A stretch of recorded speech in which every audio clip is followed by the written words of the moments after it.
today.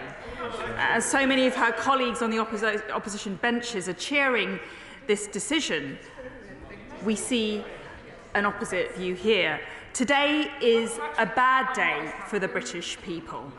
Today is a good day for the people smugglers. It is a good day for Labour. As ever, from the Shadow Home Secretary, there is no regard for the will of the British people. I know she sees the will of the British people as an inconvenience and an irritation, because her statement demonstrates that she simply has no empathy for the impact of illegal migration on local communities.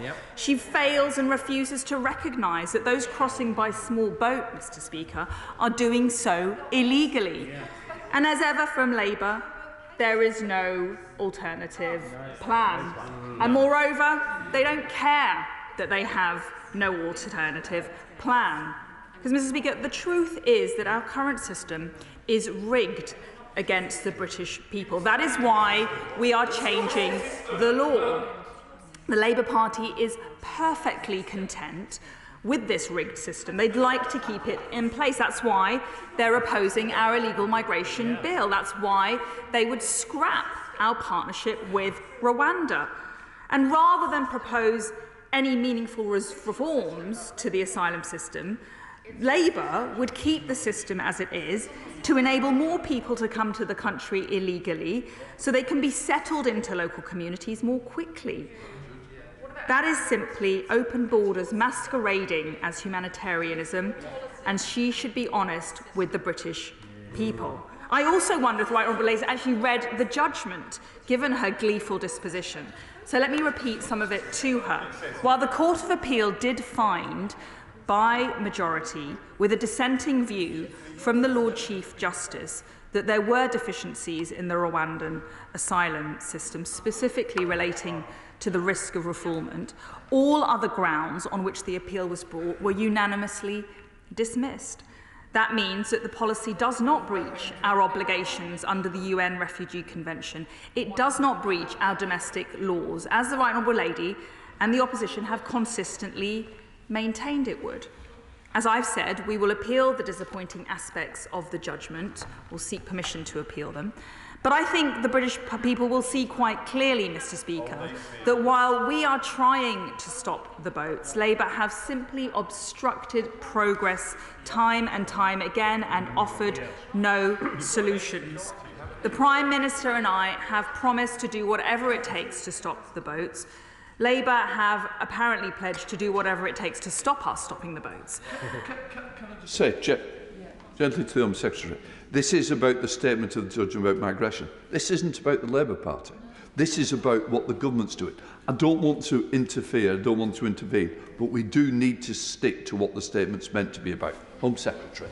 Thank you, Mr. Speaker. So, in conclusion, in any event, while Labour continue to celebrate today's judgment and continue to celebrate every obstacle in our way, we will not be deterred, we will not give up, we will do whatever it takes for the British people to stop the boats. Thank you, Mr. Speaker. Whilst respecting the authority of the Court of Appeal, I share the Home Secretary's disappointment of their judgment. I welcome the fact she's going to take it to the Supreme Court. Does she think that the case for the Supreme Court will be strengthened if she firstly brings forward the safe and legal routes now written into the illegal migration bill, so there are clear options for genuine asylum seekers not having to use irregular or illegal routes? And secondly, can she write into the Rwanda agreement a default position that if the Rwanda government does try to move on those people to a third country, there's a default position, a right of appeal that could be heard in the United Kingdom? Does she not think that those measures might strengthen her case for the Supreme Court judgment? Because certainly from the front bench opposite, we've heard not a scintilla of any practical solution to this problem. Well, my Right Honourable son makes a good point, and as he will know, and I'm very grateful for his constructive input, the illegal migration bill that's currently making its way through Parliament does make reference and contain provisions relating to safe and legal routes, and we are in discussions about how and when those routes will be rolled out. They're an important element to our overall plan to stop the boats. It's vital that we do support those genuine claimants in need of support. And that's why I'm very proud of our track record, supporting and welcoming 500,000 people through humanitarian routes to the United Kingdom in only a few years recently. Go to SNP spokesperson Patrick Grady. Again, I thank the Home Secretary for advance sight of her statement. The Home Secretary says that she's disappointed by the High Court's decision, but in fact, is she not being a bit coy? Is she not actually delighted? Is this not exactly what the government wanted all along? A fight with the judiciary, a fight with the House of Lords, triangulating the official opposition. Doesn't this play straight into their dog whistle agenda? And the human rights of people fleeing war, oppression and famine are simply an afterthought. The economic assessment finally dragged out of the government last week shows the eye-watering potential cost of the Rwanda scheme to the taxpayer and the cost of the wider implication of the illegal migration bill. So on top of the £120 million that she has already paid to Rwanda, why is she now determined to put even more cost on the public purse by further appealing this ruling to the Supreme Court? Or has that also been part of the plan all along? She says her dream is for planes full of refugees taking off for Rwanda. Is it not actually that she's dreaming of the opportunity to take the UK out of the European Convention on Human Rights? Because Scotland wants no part of the Tories' hostile immigration environment. Despite the ludicrous claims of her immigration minister earlier in the week, Glasgow and communities across Scotland are proud to welcome refugees. We need immigration to help develop our economy and enrich our society and culture, and we want to offer refuge to those who need it most. So while they refuse to devolve immigration powers to Scotland, the government needs to accept the court's ruling that their illegal migration policies are themselves illegal. It's time to establish instead safe and legal routes for people who are fleeing wars, famine and climate change. And at the very least, they need to pay attention to the amendments passed and about to be passed in the House of Lords. And she urgently needs to respond to the Council of Europe's Anti-Torture Committee, which has found incidents of inhumane and degrading treatment of asylum seekers at the Marston facility. But ultimately, Mr Speaker, the message from the court is clear. Enough with the language of stop the boats. It's time to stop the bill. Well, I disagree, as you can imagine, with pretty much everything the honourable gentleman has just asserted there. But in particular, I want to make it clear that I have the utmost respect for the Court of Appeal. Senior judges considered this appeal in the right and proper manner. And whilst we maintain our respect for the judiciary, it is entirely legitimate for us to disagree with points that they have made and certain findings. And that's why we've made it clear we do disagree with some of the findings delivered today in the judgment, and that's why we're seeking permission to appeal against them. But, Mr Speaker, let's just be clear. The SNP are only interested in asylum seekers if they're housed elsewhere in the United Kingdom. Just last week, the SNP government and the Labour leader of Edinburgh Council conspired to oppose us using a vessel to accommodate asylum seekers in Leith. That same vessel in the same berth that had until recently housed Ukrainians. So, Mr Speaker, despite this having been value for money, despite being offered more cash to help, despite Edinburgh taking fewer than its fair share of asylum seekers, it is staggering to witness the stench of hypocrisy that hangs heavy over the SNP's fake humanitarianism. Sir Edmund Lee. Meanwhile, constituencies are overwhelmed, just as we are going to be with local services at RAF Scampton. So I'd like to know what alternative plan there is, by the way. But can the Home Secretary not realise that every year we produce a migration bill, every year we're tied up in knots by human rights lawyers, and what we've been suggesting for 2 years in the Common Sense Group is that the Refugee Convention is made for a different world, as well as the Human Rights Convention, and we simply have to have a derogation so that we can detain people and then deport them, and we'll never solve this problem otherwise.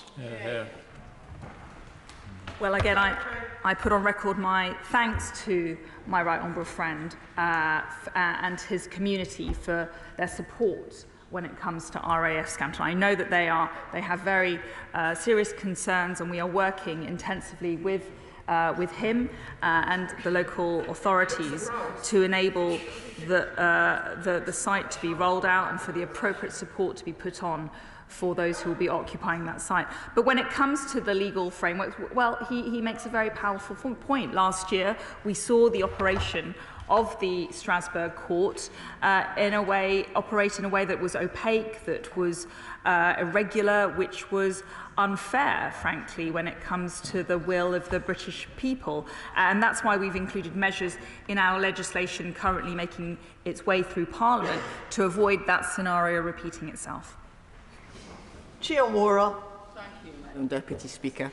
Having crashed the economy, impoverished so many of my constituents with the Tory mortgage premium, and utterly failed to deliver the economic prosperity that they need, the one policy that was supposed to distract from all this chaos is shown to be, as we have always said, it is shown to be unworkable as well as being immoral and eye-wateringly expensive.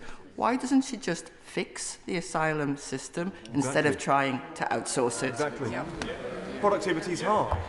Well, I mean, it's pretty rich coming from the Honourable Lady to complain about our plans when her party has put forward a series of botched policies, flip-flops, U-turns and changes when it comes to the economy and energy prices, and moreover when it comes to stopping the boats and illegal migration. They have no plan. They do not speak for the British people, they speak for their vested interests, and they'd rather campaign to stop the deportation of foreign criminals and vote against every measure we have put forward to reform our asylum system than be on the side of the British people and stop the boats.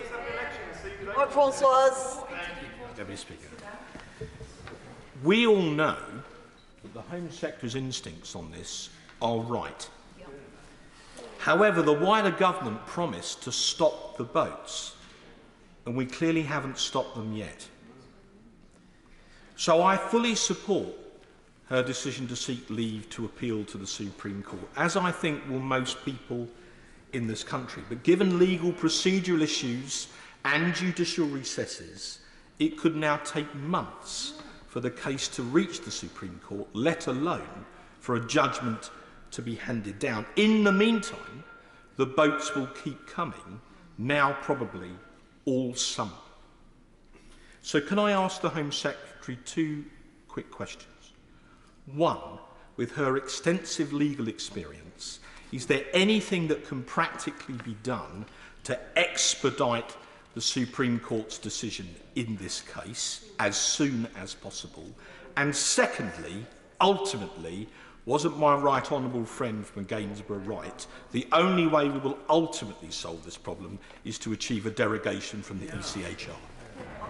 Just before the Home Secretary answers those two questions, I've been very lenient to the honourable gentleman, but this is not setting a precedent. Each member who asks a question gets one question. On this occasion, I will allow the Home Secretary to answer both of the questions, but I am not creating a precedent. One question, and we don't need an opening preamble either, just a question. Home Secretary. Well, my right honourable friend speaks very powerfully. In terms of the timeline to which we are subject, the Court of Appeal has asked for submissions on permission to appeal by the 6th of July, and we will adhere to that timetable. I think you'd agree that that is quite a swift timetable. Thereafter, it is in the court's hands. And I am encouraged by paragraph 16 of the summary judgment, which does note the need for swiftness when considering this matter. But ultimately, the court sets the timetables, and we will follow any timeline they set. Tim Farron. Thank you, Madam Deputy Speaker. 160,000 asylum seekers languishing in this country awaiting a decision. Wouldn't the best deterrent be to actually be competent and process those 160,000 people, and then you return the ones who are not genuine refugees? Wouldn't not that send out a message? Isn't there a comparison between what has happened today and that 160,000 backlog? And they are both down to the incompetence of the Home Secretary, who seeks to distract us by playing games like this. You should explain what I don't think this is about playing games. This is about saving lives. This is about saving lives, and diminishing it in that form doesn't do justice to the complexity and the enormity of the challenge that we're all facing. we are making progress. As the Prime Minister set out a few weeks ago, we're making progress on the legacy backlog of the initial decisions, which has now fallen by 17,000 cases. And that's thanks to measures and interventions that we have introduced, like streamlining the process, increasing the number of caseworkers, and making decisions in a swifter fashion. And step by step, we will bear down on this backlog as we've promised to do so. Philip Hollaback. Thank you, Madam Deputy Speaker. My constituents in Kettering are completely fed up with Labour's opposition and delay to the illegal migration bill, and they're also completely fed up with the courts frustrating the Rwanda plan. Will the Home Secretary answer for my constituents this question? How on earth can Rwanda be deemed to be not a safe country when the UN Refugee Agency itself has its own asylum scheme, part funded by the European Union, to send asylum seekers to Rwanda?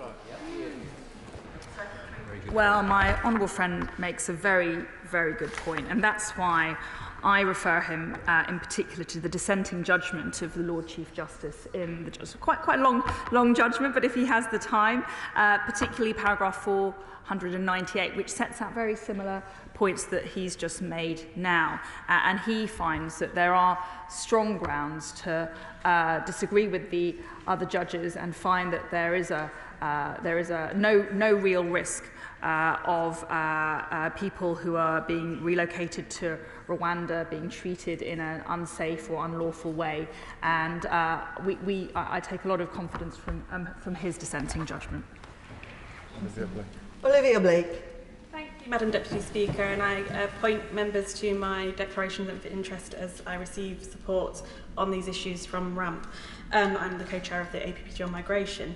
I would like to ask the Secretary of State if she would be willing to sit down with myself and some Afghan refugees who arrived here on small boats and explain what she meant in her statement by phony humanitarianism, a deeply offensive phrase. I hope you agree. Hear, hear. Well, I've met refugees, and I've met people who have come, fled persecution and sought humanitarian protection. And I'm very proud of what this country has offered and the tradition of the British people to extend the hand of friendship and the hand of compassion to those in need, with 500,000 people coming to our shores, fleeing persecution for humanitarian purposes. What I do object to is people fleeing a safe country like France, paying evil people smuggling gangs, risking their lives and the lives of others in the pursuit of an illegal trade. That is what we're trying to stop, and I wish you would get behind it. Jane Stevenson. Deputy Speaker, I thank the Home Secretary for her statement and for her assurance that she will appeal this as quickly as possible, because as my right honourable friend said, speed is of the essence now. My constituents want to see a fair and just asylum system, the boats stopped and the people smugglers put out of business once and for all. Does she share my despair that the only answers we hear from the benches opposite are, we won't have a queue when we just open the doors? Yeah, that's right. Well, again, she's absolutely right. The benches opposite would rather put all their efforts into campaigning to stop us deporting foreign criminals than support our legislation to stop the boats. They'd rather vote against all of our measures to improve our asylum system than stopping the boats. They are a joke. They are not on the side of the British people. They're on the wrong side of this argument again. Jim Shannon. Thank you, Madam Deputy Speaker. That doesn't mean that we're at the end of the statement. It just means that in the circumstances I'm being kind to the honourable member for Strand. Jim Shannon. Madam Deputy Speaker, I'm sure the Secretary of State was probably saying, great, it's all over. I jest, it's not fair to jest, it's a very, very serious matter. Whilst I agree with the Secretary of State that there must be an end to boatloads of young refugees circumnavigating the system in place, the court has determined that the risk of refoulement from Rwanda to other countries from Rwanda means that government's policy isn't legally able to be carried out. Will the Secretary of State outline how she believes the United Kingdom of Great Britain and Northern Ireland can stop the influx while fulfilling our human rights obligations, which is not just a legal matter, but it's also a moral one. Thank you. Well, he is right. This is not just a legal matter. It is a moral one, and it is of a political salience that I've not seen for a long time in our country.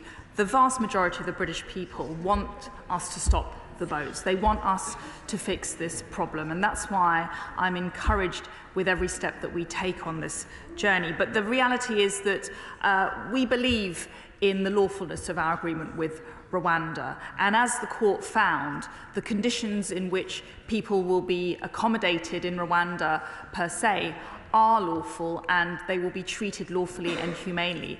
It is about this issue about whether there's a risk of refoulement, that being them being relocated onto a third country which may not be safe. And that is the issue that where there is a point of dispute within the judgment. We are seeking permission to appeal. We believe in the lawfulness of this scheme, and we have confidence in delivering it as soon as possible. A 33-year-old man seeking asylum and housed in a hotel in Skegness has very recently been charged with the rape of a stranger in a public park. The Home Secretary knows how outraged people in Skegness are. She knows from our conversations how outraged I am. Does she agree with me that any setback to the government's policy to stop the boats is something that will be greeted with horror by local people in Skegness? And does she agree with me that she should appeal this judgment as quickly as possible, but she should also pursue the illegal migration bill through Parliament as quickly as possible, and that anyone trying to stand in the way of that is fundamentally disagreeing with the rightly held, legitimate views of constituents such as mine? Well, my honourable friend puts it very well, and from our discussions, I know how energetically he is advocating on behalf of his local community as they bear some of the burden relating to this national challenge.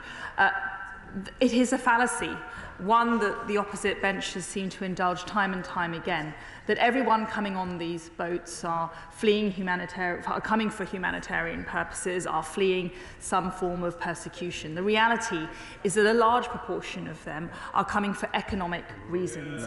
Many of them have chosen deliberately to leave a safe country like France, pay people smuggling gangs large amounts of money in the pursuit of a life in the United Kingdom, not as a refugee, not for humanitarian reasons. And it is that this poses public safety issues. It poses protection of our borders, is about national security. That is why it is imperative, it is essential that we do fix this problem and that we do stop the boats. Karen Smith. Thank you, Madam Deputy Speaker. We've learnt a few things today. We've learnt, firstly, that the Home Secretary respects the courts, which we should be grateful for. After 13 years, the government has got a rigged system. And thirdly, that we're going to continue to pour taxpayers' money into her failed system. Her bill in August will stop asylum decisions and mean people in detention will not be moved on even further. Given the number of people we've already got in hotels, how many more detention centres and hotels is she going to need, and at what cost? Well, what we know is that 45,000 people arrived here illegally last year. It is costing the taxpayer £6 million a day in hotel accommodation, totalling £3 billion a year to service our asylum system. That is an unacceptable situation. We are proposing a plan through our illegal migration bill, which means that if you arrive here illegally, you'll be detained and thereafter swiftly removed. That, in combination with our world-leading partnership with Rwanda, will inject the deterrence necessary to stop the boats. Danny Kruger. Madam Deputy Speaker, unless you actually believe in open borders, you simply have to have a policy of detaining and removing illegal immigrants, either back to their own country or to a safe third country. There really isn't any other option. So the policy is the right one, and I'm glad that the court has concluded that the policy complies with the Geneva Convention and that Rwanda itself is a safe country. The problem, as the Home Secretary has been saying, is with onward relocation. Previously, the government negotiated a deal with Jordan that enabled the return of Abu Qatada. Does the Home Secretary agree that in order to win our appeal, it might be necessary and helpful to get some sort of commitment from the Rwandan government that they will not be returning asylum seekers to places where they might be persecuted? Can she undertake to negotiate with the government, the Rwandans, to achieve that? And how quickly do you think we might get the planes to take off? Well, we are in constant and ongoing discussion with our partners in Rwanda, and I'm very grateful for their statement today, which reiterates and reconfirms their commitment to our partnership and their determination to deliver it. They have a strong track record of supporting 100,000 migrants and refugees from their region. They work with the UNHCR. They are a safe country, as we maintain. But there is, we will always review our arrangements, and we'll always ensure that they are the best, in the best possible state that they can be. Helen Hayes. Thank you, Madam Deputy Speaker. One of my constituents has applied for his wife and daughter to come to the UK from Afghanistan, where their human rights as a woman and a girl are currently being denied by the Taliban on a daily basis. The Home Office refused their applications, but a court disagreed and ruled that they should be allowed to come. My constituent is distraught that the Home Secretary is choosing to appeal, seeking to stop this family from fleeing persecution and being reunited in the UK via a safe and legal route. Can I ask the Home Secretary why she thinks it is a justifiable use of taxpayers' money to keep challenging the decisions of our courts, as she has announced today in relation to the inhumane and failed Rwanda scheme, rather than taking responsibility for the failures on her watch? Yeah.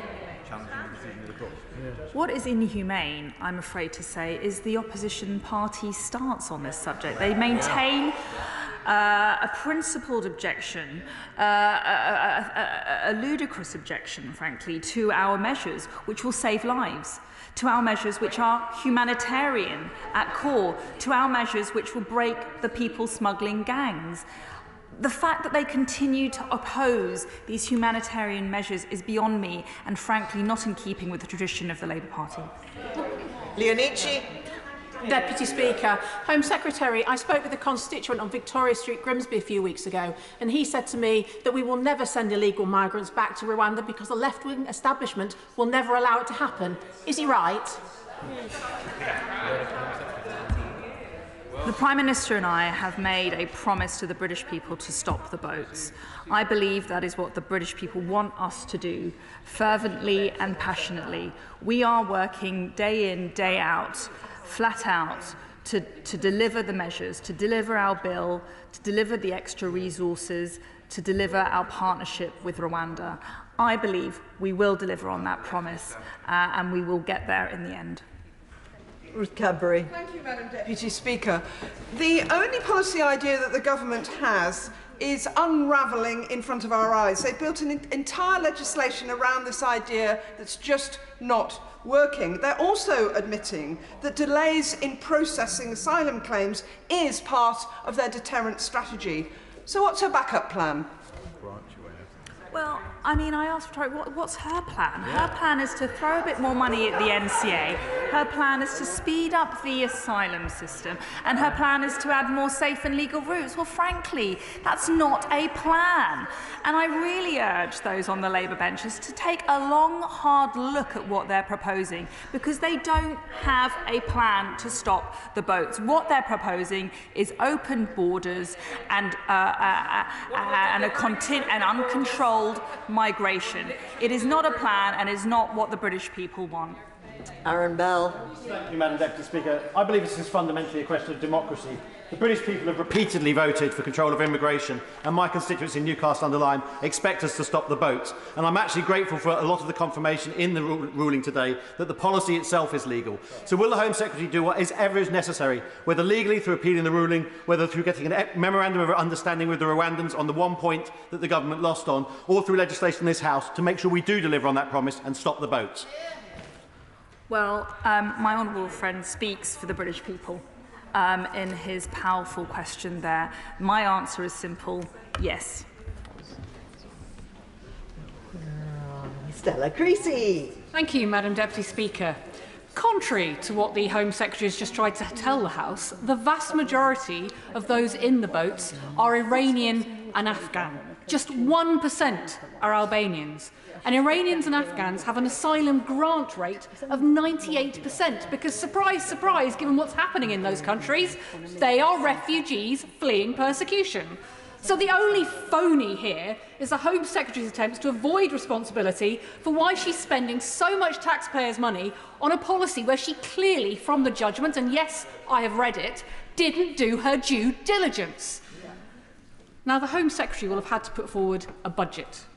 She says that this government is going to do whatever it takes to make this policy work. Are they going to spend whatever it takes? And will she be honest with the British public about how much money she has allocated to continuing on this folly and saving her blushes in the run-up to the general election that could go towards just processing cases and getting the backlog down? Well, I'm not in the business of taking lectures from Labour on this issue. The reality is that last year there were 12,000 Albanians who came. The Honourable Lady has asked her question. It's discourteous for her to sit there repeating it again when the Home Secretary's answering it. A bit of courtesy is necessary on all sides. Home Secretary. Thank you, Madam Deputy Speaker. Last year, 30% of those arriving on the boats came from Albania, a safe country, a country where they are not feasibly fleeing persecution or torture. And so it is, again, a fallacy to suggest that everyone coming on the boats is somehow vulnerable or coming here for humanitarian reasons. The vast majority are young, healthy men. The vast majority are paying willingly for these journeys. They are procuring them from people smuggling gangs, criminal gangs, and they are coming here knowingly, willingly, breaking our laws to seek a better life. That is not what humanitarian protection is all about. That is not what refugee status is all about. That is why we need to stop the boats. Dr. Kieran Mullen. Deputy Speaker, I agree with the Lord Chief Justice, and despite what we've heard from the benches opposite, that's one of the three judges who thought we were right. These are really finely balanced issues. But of course, the court was preoccupied with the ability, not so much of the Rwandans to host asylum seekers, but to process their claims. We might find ourselves with other countries that will be willing to work with us, perhaps are also not as able to evidence their ability to process claims, as well as they can evidence that they can look after people. In that regard, can she update the House on plans to allow us to process claims ourselves whilst people are in a third country so that we can overcome some of these barriers? Home Secretary. Well, we have in recent months put in a huge amount of extra resource focused on the processing of asylum claims. We've increased the number of caseworkers, and we're on track to have over 2,000 caseworkers by September. We've we've improved and streamlined the process. We've simplified the guidance so that we can make decisions and process cases more quickly and more swiftly. Christine Jardine. Thank you very much, Madam Deputy Speaker. I actually agree with one thing that the Home Secretary has said today. This is hugely frustrating because the majority of people in this country do want to see an end to the vile, evil people smuggling which is costing lives in the Channel. But perhaps the time has come to accept that this immoral, unworkable, expensive scheme, which has now also been found to be illegal, is not the correct way to go about it. And perhaps the Home Secretary might consider those voices from all sides of the House which are saying add more safe legal routes, clamp down on the people smugglers, end the backlog and fix the system. What's frankly immoral is the position that the Lib Dems have taken in this whole debate. By opposing our measures, by opposing our humanitarian plans to save lives and stop the people smuggling gangs, they have put themselves on the same side as the criminal people smuggling gangs, as open borders. That is what is not moral. That is not what will save lives, and that is what will not stop the boats. Kerry McCarthy. Thank you, Madam Deputy Speaker. Let's be clear, we all want to see an end to the small boats crossing, and it's wrong of the Home Secretary to try to mischaracterise the Labour position on that front. But the Rwanda policy, if you can call it a policy, was never going to make sufficient inroads into the numbers of people seeking asylum here to make any difference at all. As the Shadow Home Secretary said, it's political hyperbole, it was a total con. Can I ask the Home Secretary again, and can this time, because she not tried to make me answer the question, what is her plan if Rwanda isn't an opportunity for them to address the issue? Well, it's not over yet. This is a Court of Appeal judgment. We've made it clear that we're seeking permission to appeal it, and we will await the outcome of the next level in the process and the next decision from the courts. So it is premature, frankly, to assume that this is the end of the policy. We maintain a high level of confidence in the lawfulness of the policy. We are committed to delivering it, and we're committed to working in partnership with Rwanda. Ellie Reeves. Thank you, Madam Deputy Speaker. Today's judgment says that Rwanda's physical capacity for housing asylum seekers is limited to 100 people. That represents less than 0.5% of the people who crossed the Channel last year alone. Why on earth, then, has this government already given £140 million to Rwanda for what is clearly an unethical and unworkable scheme? Well, both Rwanda and the United Kingdom have made it clear that the scheme is uncapped. And indeed, when I visited Rwanda a few months ago, I visited some of the new accommodation that is being constructed for the precise purposes of supporting people who will be relocated to Rwanda. So, with respect, I disagree with her, and there is potential in our agreement with Rwanda. We have confidence in its lawfulness, and we hope to deliver it as soon as possible. Richard Ford. Thank you, Madam Deputy Speaker. So the Court of Appeal has ruled that the government cannot send refugees to Rwanda. The scheme would cost taxpayers tens of thousands of extra pounds per refugee, yet the government still seems to want to spend extra millions to challenge the ruling in the Supreme Court. Has the government thought instead about simply paying for the Arsenal football team's Visit Rwanda sponsorship deal? Because it would cost less and it would achieve more than this gimmick of a scheme. Well, what disappoints me is that the honourable gentleman is failing to grapple with the challenge and the costs that we are incurring right now, that being £6 million a day on hotel accommodation, £3 billion a year on our asylum system. That cannot go on. And that's why the Prime Minister and I have pledged to do whatever it takes to stop the boats, to bear down on our asylum backlog, and to deliver our legislation and our partnership with Rwanda. Ruth Jones. Thank you, Madam Deputy Speaker. Today's judgment is clear that Rwanda has repeatedly breached its Memorandum of Understanding with Israel. The Home Secretary is a lawyer, so why is she handing over hundreds of millions of pounds of taxpayers' money without doing the basic work to check that the arrangements are legally sound? Well, this judgment and this dispute is about our partnership and our agreement with Rwanda, which was secured last year. And as the Lord Chief Justice found, that it is subject to robust monitoring, a committee that inspects its operation, and very strong and robust assurances from Rwanda on its delivery. Those give me confidence, and that's why I'm determined to roll it out as soon as possible. And finally, Andrew Weston. Thank you, Madam Deputy Speaker. A third question on the government spend on money here of the last four, because the judgment today stated that the Rwandan system for refugees is neither reliably fair or effective. Why then did ministers sign up to sending £140 million to Rwanda without checking this first? Well, we've been upfront about the costs of our partnership with Rwanda, and that is a matter for public record. But what is absolutely clear, and I'm sorry that I have to repeat it again, John doesn't seem to be getting the point. We are spending £6 million a day on hotel accommodation and £3 billion a year on our asylum system. That cannot continue, and that's why we'll do whatever it takes to stop the boats. Thank you. That concludes proceedings on the statement from the Home Secretary. I thank everybody for taking part. Point of order, Sir William Cash. Very much indeed, Madam Deputy Speaker. I strongly support what the Home Secretary has been saying, but I am concerned that when the bill from the House of Lords returns, which will be quite soon, we hope, which is dealing with these matters, that in the ping-pong, we won't in any way be inhibited by the fact that there are judicial proceedings being dealt with at this point in time, because it's going to be really quite a very important debate, and we really need to be able to do it with as much latitude as possible. So I seek your guidance. Perhaps you could give some thought to that, if I may.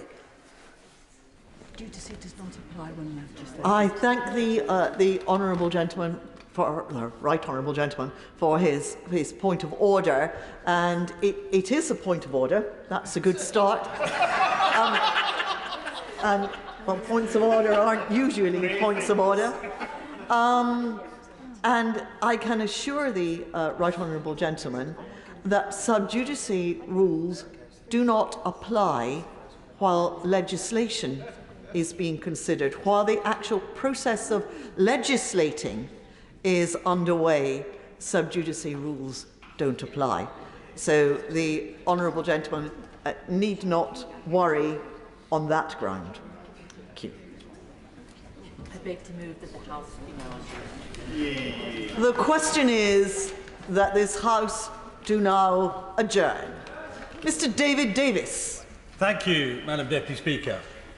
On the 20th of January last year, I opened a backbench debate on the use of lawfare and slaps by those seeking to suppress public debate, bully people into submission, and conceal vital information that is in the public interest. Free speech matters. That's a truism of our age. But why does it matter? There are many reasons, but an important one is that free speech helps keep our society clean, free of corruption, of criminality, and the abuse of power. Now, typically such corruption is curbed when whistleblowers expose it, when journalists in a free press report it, and when politicians or judicial authorities act on it. So overmighty men and organisations who have acquired their power and money through corrupt means hate free speech and use their wealth to suppress it. To do that, they use slaps, strategic litigation against public participation. Slaps are a suite of litigious techniques used by corrupt plutocrats designed to intimidate, suppress and destroy those same whistleblowers, journalists and politicians who are trying to expose malpractice. They're designed to do this even when the plutocrat has no substantive case at all. They're designed to grind down decent, honest, public-spirited people and ruin them. Earlier this week in the House of Lords, the government introduced the first legislative changes to designed to tackle this issue of lawfare, this issue of slaps. In the intervening period, the problem has been exemplified by the actions of the businessman Mohammed Mercy. Now, I've already named this gentleman several times in this House in connection with our former colleague Charlotte Leslie, who had to face 2.5 years of fighting Mercy's spurious legal claims against her. That court case was concluded in Charlotte Leslie's favour a few weeks ago.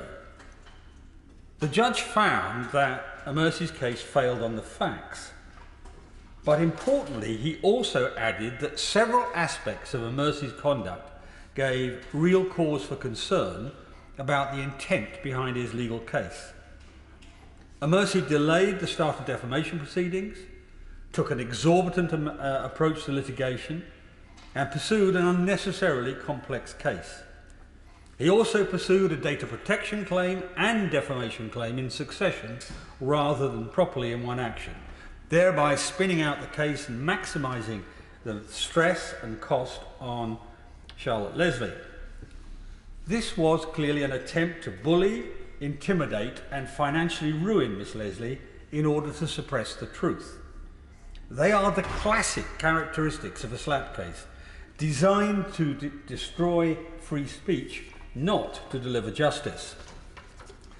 The judge also noted that Mercy offered to drop his claim against Charlotte Leslie if he got his way and was given the green light to launch a rival group to Miss Leslie's Conservative Middle East Council, a clear attempt to blackmail the Conservative Party via a sort of judicial hostage-taking. These are all standard slap tactics. And this is unsurprising, given that Mr. Mercy was represented by Carter Ruck, the go-to law firm for every bad actor seeking to undermine and misuse British justice. But Carter Ruck is not the only law firm willing to aid legal intimidation by dishonest and dishonourable means, if they pay the right price. These include CMS, Mishcon Rea, Skadden, Taylor Wessing, Shillings, and Harbottle and Lewis. Now, Charlotte Leslie isn't alone in facing lawfare at the hands of Mr. Mercy. He's also suing BBC Panorama and has threatened The Guardian, Chatham House and Private Eye.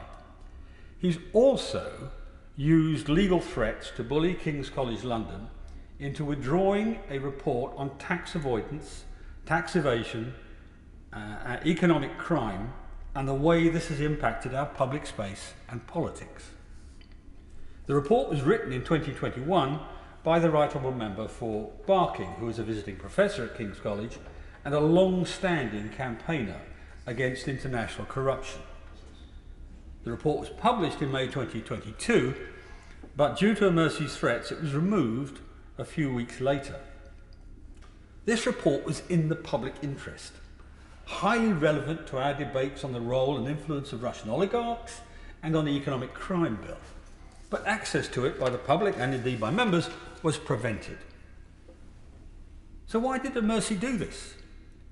Because he did not like what was being written about him.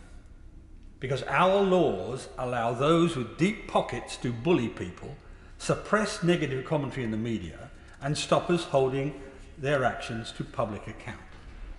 Because he's rich enough to do it. But what was it that Mr. Mercy wanted to conceal with his slaps? Well, in a word, the truth. A long history of involvement in corruption, in bribery, and in buying access to politicians. And Mercy is a wealthy businessman who made large sums of money in Russia, Uzbekistan, Kazakhstan, and Nepal, all countries where corruption is rife.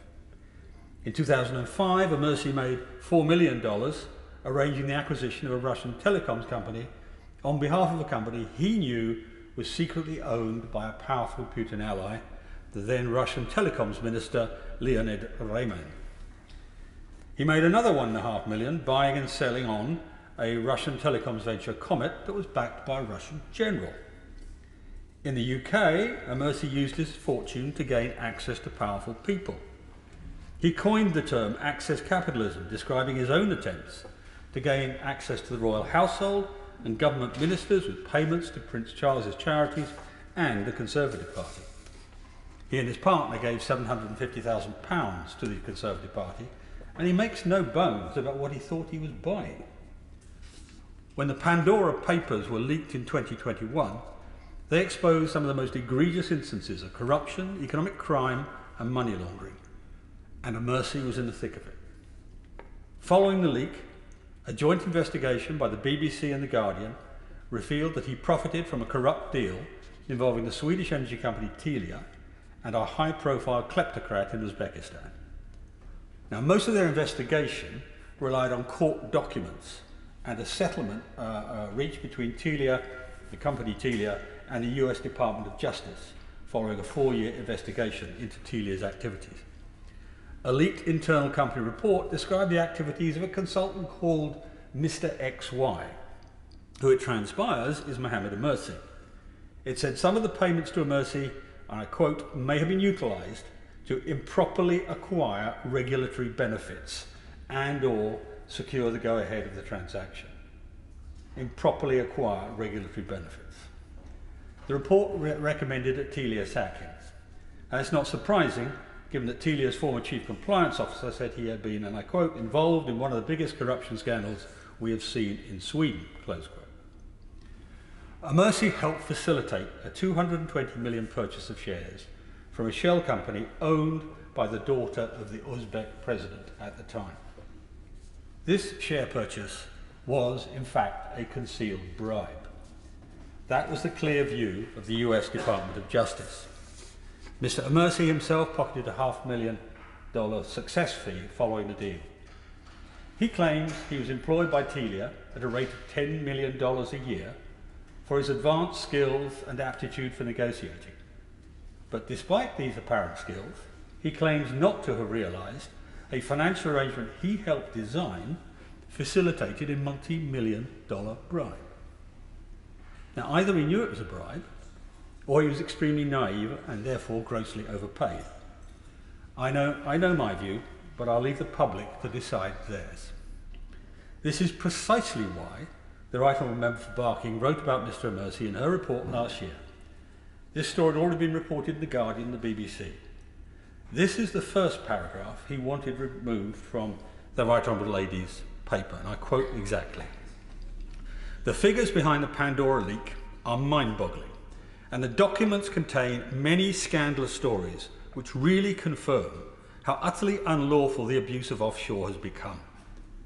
The papers bring to light how Conservative Party donor Mohammed Mercy allegedly used BVI-based companies to profit from apparently corrupt deals between a Swedish telecoms giant and a key power broker in the kleptocratic regime in Uzbekistan. They reveal the offshore structures deployed by Putin's inner circle of oligarchs and allies to buy million-dollar properties along the Monaco seafront. They demonstrate that money flows into onshore tax havens, such as US states like South Dakota, where there's around $360 billion hidden in secret trusts, including money that could have been derived from corrupt regimes or criminal activities." End of quote. And this is the second paragraph he wanted removed. Comments from Mohammed Mercy, a Kenyan-born telecoms millionaire, who, as previously discussed, was named in the Pandora Papers, seems to confirm that political donations can have a sinister purpose, after he described his frustrations at what he called access capitalism. Mercy previously admitted to buying access to Prince Charles, and he's also donated $750,000 to the Conservative Party since 2017. He claims to have paid $250,000 to become a member of the party's advisory board, which has regular meetings with Boris Johnson and leading cabinet members, and claims he was promised the chairmanship of a new body, the Conservative Friends of Middle East and North Africa, a promise that has yet to materialise. The role would have given him significant power and influence, as he would have acted as a link between governments in the region and British ministers. Mercy is now mired in an international corruption scandal. End of quote. The Right Honourable Member for Barking's report, entitled Losing Our Moral Compass, was about illicit finance and its corrosive impact. It summarised and analysed the features of many corruption cases in the public domain. It was a well-researched and argued paper designed to inform public debate, written to show how dirty money threatens the integrity of our economy and our political institutions. Ironically, what followed illustrates how right she was. Within days of the report being published, King's College and the Right Honourable Member for Barking received legal threats. Through his lawyers at Carter-Ruck, Mercy branded the report highly defamatory. He demanded an apology and that passages referred to him be either changed or entirely removed. Mercy bullied King's College into removing the paper. As notional defenders of academic freedom, they should have stood up to him, but they capitulated in the face of his threats. And his threat effectively silenced the Right Honourable Member for Barking and suppressed her vital work, exposing economic crime and dirty money. We know that Mercy is no stranger to using his financial might to get what he wants. He's previously paid to meet senior members of the royal family. But organisations like the Conservative Party and Buckingham Palace take serious reputational risks in associating with people like Mercy. Mercy's attempts to remove important information from public view are a textbook example of strategic litigation against public participation. They're clearly an exercise in lawfare. So here we have an individual with deep pockets who can use British lawyers and courts to suppress the publication of information which is clearly in the public interest. This is done in the knowledge that lengthy legal battles will likely bankrupt politicians, journalists, academic institutions, whistleblowers and others who are brave enough to tell the truth about public corruption. Mercy, like many oligarchs with huge wealth of doubtful origin, is in the business of silencing people. His actions are an example of how the rich and powerful can silence anyone who criticises them. The kleptocrats, oligarchs and bad actors do not care if that means stifling free speech, academic freedom and public debate. And now they're even prepared to try to silence elected members of Parliament and to block the publication of information that's plainly in the public interest. We find ourselves in a dangerous situation where the abuse of the legal system is now damaging the very core of our democracy. The cases faced by the Right Honourable Member for Barking and by Charlotte Leslie serve as a glaring example of this. It's to the disadvantage of the whole country when public interest investigation by Tom Burgess, HarperCollins, Catherine Belton, Elliot Higgins, Open Democracy, Oliver Buller and the Bureau of Investigative Journalism are shut down. Fortunately, the government responded very quickly to our debates on this issue last January of last.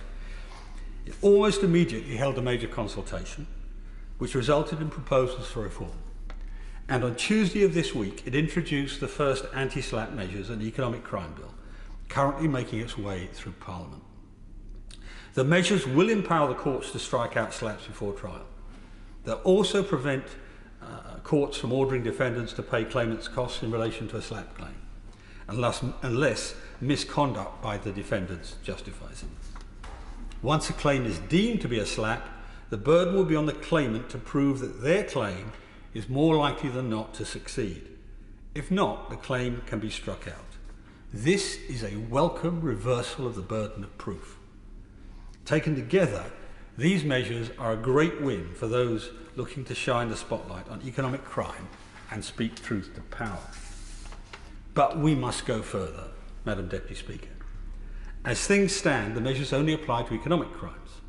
Approximately 70% of the crimes listed in April 2022 Foreign Policy Centre report were connected to financial crime and corruption. But SLAPPs have also been used to silence reporting on human rights abuses, on labour practices, on regulatory non-compliance, and an array of other abuses that don't relate to economic crime. To be truly effective, we must broaden anti-SLAPP provisions so they apply to all defamation lawsuits.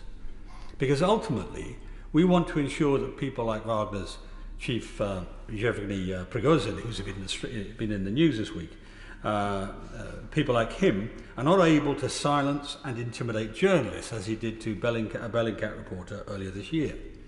So I welcome the commitment by Lord Bellamy on Tuesday. The government will complete the jigsaw as soon as suitable legislative vehicle appears. And this issue will not end with reforms to defamation law. Data protection law and subject access requests are becoming yet another weapon for bullying people into silence. And we also need proper regulation of private investigators, who in many instances have enabled SLAPPs through intrusive and often illegal surveillance or hacking. Justice Nicklin, in the Charlotte Leslie case, said the tactic Mercy's lawyers used against Charlotte Leslie, bringing separate claims in succession, can be a hallmark of abusive conduct. I think he was being delicate in referring to SLAPPs. We could improve the government's proposals by allowing the courts to make the law firms and solicitors involved in SLAPPs cases pay the costs to the public purse, taking the fight directly to those who enable SLAPP suits. The London lawyers I listed earlier, Carter Ruck and the rest, have designed a litany of tactics not to promote justice, but to suppress truth, not to protect reputations, but to silence legitimate criticism, not to ensure accountability, but to cover up corruption. That behaviour should not go unpunished. They should be made to meet the costs of wasting the court's time. Our legal system is a source of pride. Britain is home to some of the fairest and best courts in the world. We cannot allow individuals with deep pockets and questionable motives to exploit our justice system and destroy our reputation as a trusted jurisdiction. Expanding anti-SLAPP measures will put an end to this perversion of our legal system, which seeks to intimidate, threaten and suppress British journalists, academics, civil society and sitting members of Parliament. We made good progress, but if we fail to understand the magnitude of this issue and fully address this problem, then, as the Right Honourable Member for Barking rightly stated in their report, we are truly at risk of losing our moral compass. Minister, Mr. Mike Freer. Thank you, Madam Deputy Speaker. And first of all, may I thank